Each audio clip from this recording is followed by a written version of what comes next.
Hello and welcome to day number 29 of the 30-day yoga challenge. We almost reached the end, so thank you so much for staying with me doing the challenge.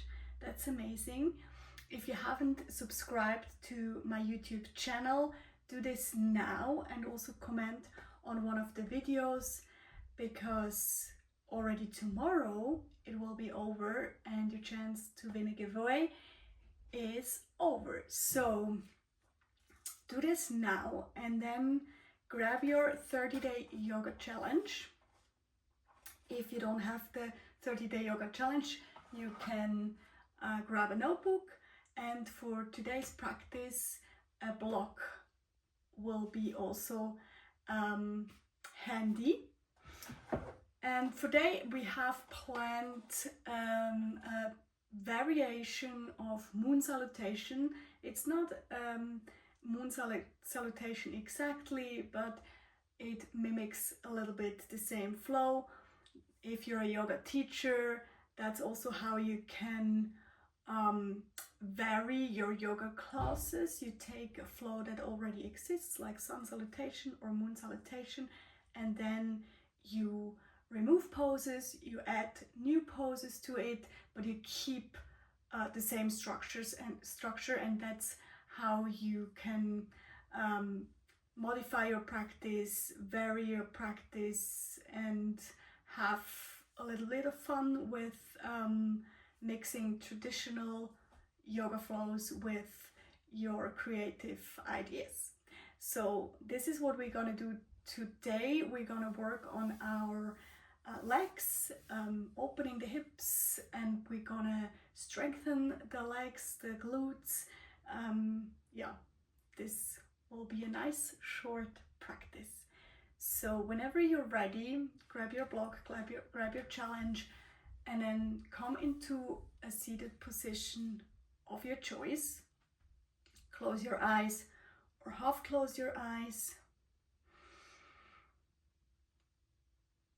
Take some time to arrive on your yoga mat.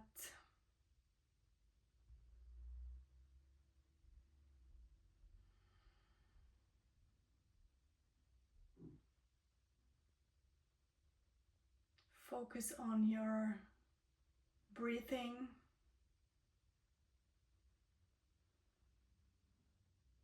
Feel the breath coming in through the nose and leaving the body the same way.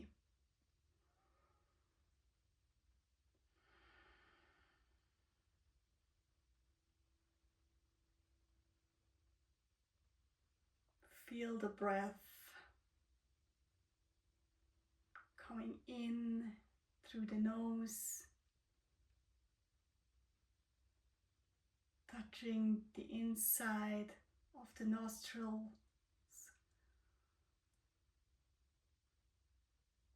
going down all the way to your lungs. Feel the belly expanding. There's so much going on when we breathe actually, but most of the time we don't even notice. And then when the breath goes out, feel like the belly is contracting again. And feel the breath on its way out.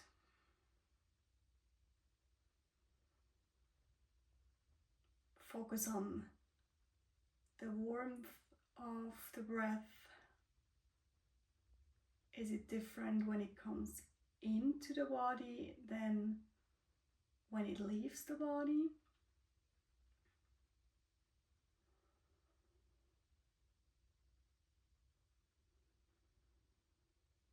Can you also observe a difference between inhaling and exhaling? Is your inhalation longer than the exhalation, or the other way around?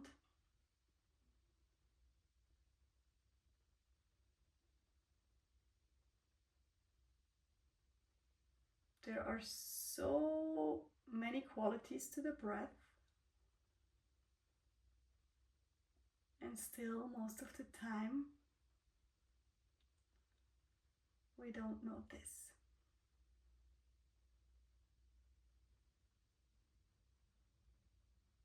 Gently open up your eyes, grab your 30-day yoga challenge or your notebook, make your notes on the side of day number 29. So decide how's your energy level today, how's your mood today, and how much do you feel connected with the present moment. When you made your crosses or your notes in your notebook, then come to the middle of your yoga mat. We're gonna stand square to the yoga mat today because the whole flow will use the long edge of the mat. Come to Tadasana, focus on your stance. Your feet are hip width distance apart. Evenly distribute the weight of your body evenly on both of your feet. Maybe you want to rock front to back, side to side to really feel where is the center of your feet and where your body is in perfect balance. That's another thing that happens during the day and we don't notice that our feet balance us all the time and we don't even notice. They just do it because they know how to do it. So then here, when you found your center, root down through all four corners of your feet, lift the toes and spread them wide. Hug the shins in. Roll the inner thighs back and lengthen the tailbone to the floor. That creates stability, space and stability in your Tadasana. Lengthen the sides of the waist and roll the front ribs slightly in. Lift the shoulders halfway up and halfway back and melt the shoulder blades into your back. Retract the neck a little bit and lengthen through the crown of your head. Now you should have a very stable Tadasana for the beginning of our practice. Bring the feet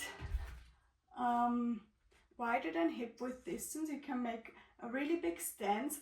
Turn the feet out in a 45-degree angle. Bend the knees, and now it's important that you push the knees to the outside as much as you can. That this will turn on your glutes and your abductors, and this is what often happens in this pose, that the knees collapse to the inside. So really push the knees to the outside. Now you feel the glutes turning on, and bring the arms in cactus position for goddess pose. So we're gonna stay here for a little bit to warm up the glutes. I know this is a hard position. Bring your attention to the knees and the legs and really focus on pushing them to the back, to the outside. Strengthen the glutes and the legs. Now lift through the sides of the waist.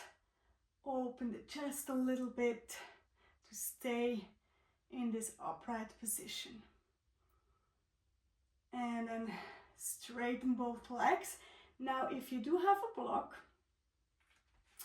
grab it and bring it to the inside of the right foot. We're gonna go for Trikonasana. Turn the back heel, so the left heel out, and turn the front foot to the front of the mat.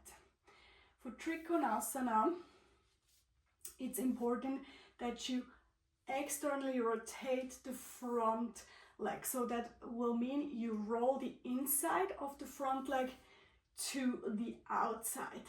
That's external rotation. If you have that, that's your leg should already be turned on by now. So you really feel that. Push into the floor and roll the inner thigh to the outside.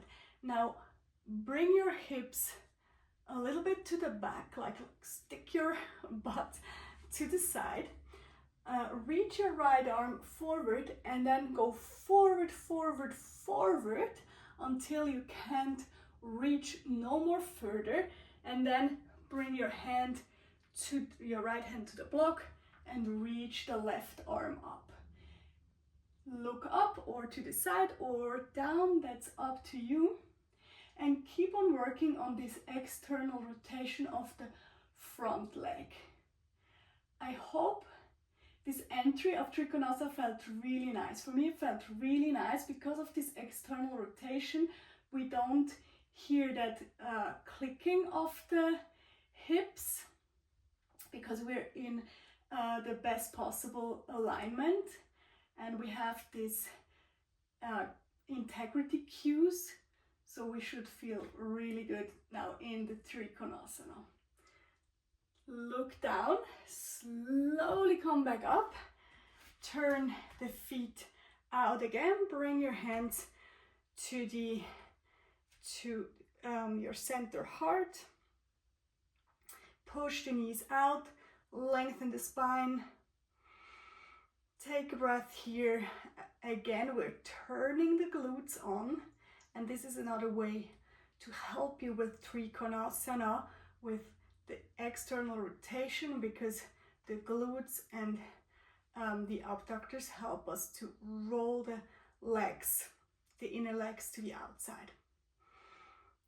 Straighten the legs. Now bring the block to the other side, to the inside of the left foot.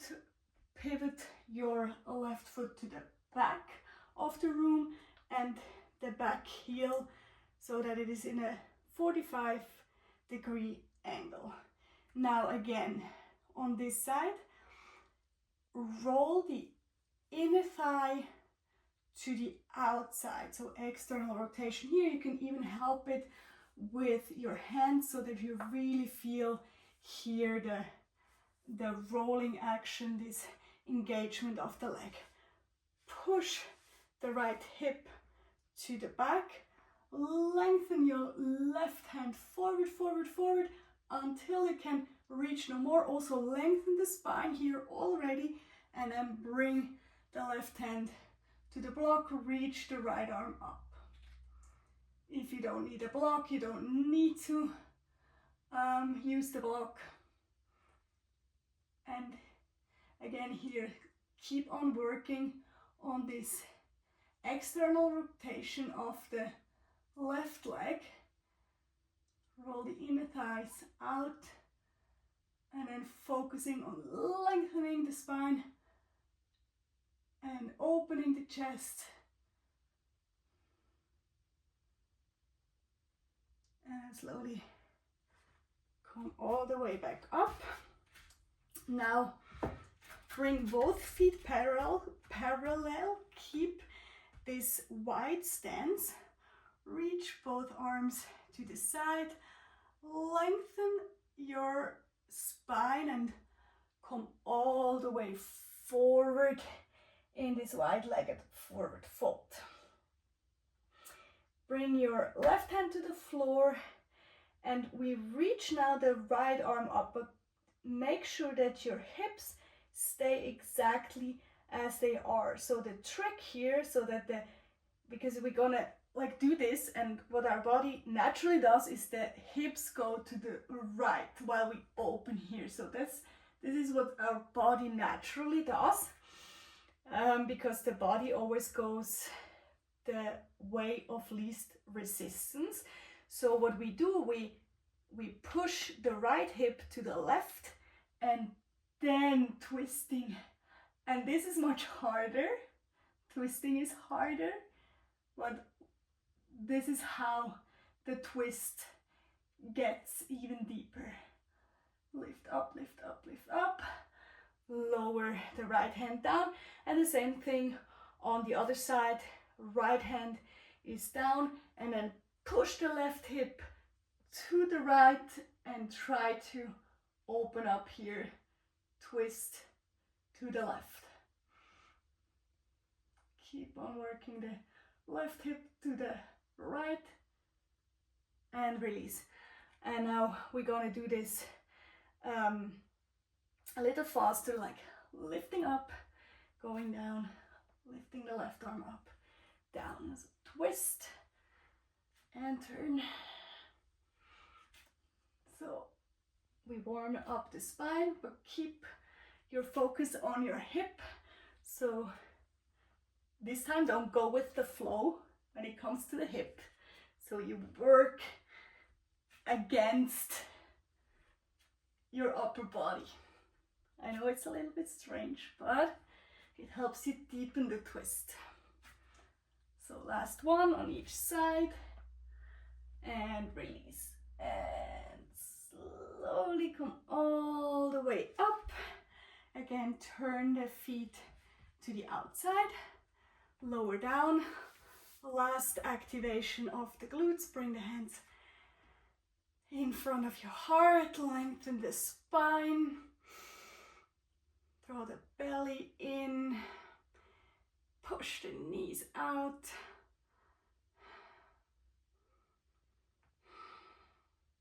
Straighten the legs. Bring the feet hip width distance apart. The arms next to your upper body. And feel the effects of the practice, how your body feels now compared to the beginning of the practice. Maybe even close the eyes for a moment. You probably feel your glutes. I do feel my glutes. So the glutes are the muscles on your butt.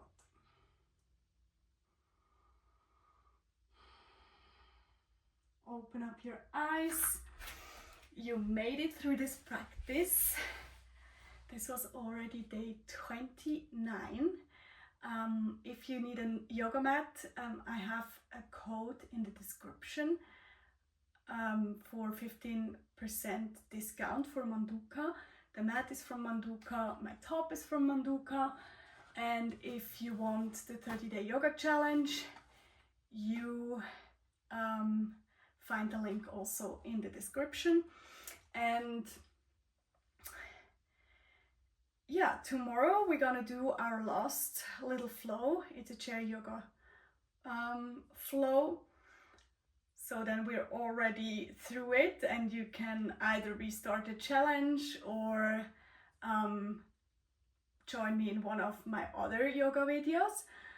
And don't forget to subscribe so you don't miss new videos on my channel, and also comment on one of these videos to participate in the giveaway this month.